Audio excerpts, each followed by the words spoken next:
21,000 శ్వాసలు ఆపండి. 100 రోజులు ఆపితే కోరిన కోరిక నెరవేరుతుంది. అప్పుడిక ఎన్నాళ్ళు కావాలనుకుంటే అన్నాళ్ళు బతకవచ్చు.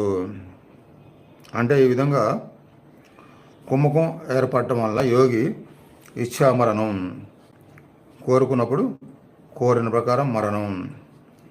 మా చిన్ననాటి గురువు అలానే ఇచ్ఛామరణంతోనే కోరుకున్నప్పుడే శరీరంలో నుంచి జీవాన్ని ముందు రోజు చెప్పి వెళ్ళిపోయారు.